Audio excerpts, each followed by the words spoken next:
Second bonus conversation is be responsible for the interruption that you are. Be responsible for the interruption that you are. So do you know what, if you walk up and see somebody in the middle of something, you want to talk to them, or you call somebody and they pick up the phone or something like that. Do you know what they were doing before you walked up or before you called them? Do you know what they were doing? Something else. Do you know what somebody's thinking about before you roll up and want to talk to them? Something else, right? Something else. That something else might be important to them, even when someone's sitting there quietly in their thoughts. You know, what they're doing before you show up is something else, right? It's arrogance and inconsiderate to assume that people are just ready to stop whatever they're doing, stop thinking about whatever they're thinking about, stop working on whatever they're working on, right? To be with you just because you're ready, right? It's arrogant and inconsiderate. It's sleepful, right? It's part of being asleep. It's part of the drift. It's part of the pattern. So be responsible for the interruption that you are. When I engage with someone, right, call them up, walk into a room or whatever, my first question is, hey, do you have a moment?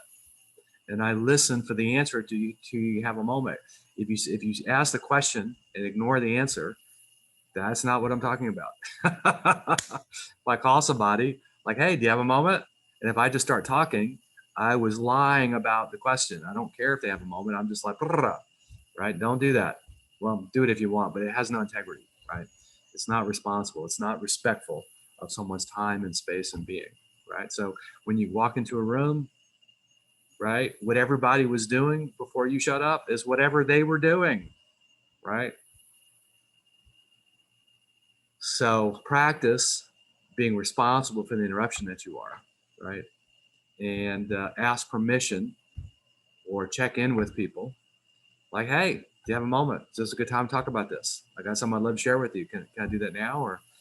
And if they hesitate, they go, it's not a good time, right? Schedule something, come back, wait for the next opportunity, right? And one thing I notice is people want to say yes in direct proportion to the permission they have to say no, right? So if you show up and you go, hey, do you have a moment? And they're clear you're unattached. They're clear they can say no. They have their sovereign no. They have their sacred no. And you're not going to be triggered. You don't need them to say yes right now. You don't have to have their attention right now, right? Then I notice people almost always are available for me if I give them complete freedom or permission to not be available, right? If you're the person who needs to have someone's attention when you want it, it's juvenile, it's immature, it's inconsiderate, and it's disrespectful. Some of you don't like that. I get it. So, you know, I lived with somebody the whole first half of my life who just always had to have, you know, somebody's attention whenever they wanted it. It's very disconnected, right? So people are actually in their own worlds. They're actually thinking about what they're thinking about. They're feeling what they're feeling. They're up to what they're up to. And if you want to connect with people, give them a moment to give you permission that this is a great time to connect. And if it's not, respect that and create another time.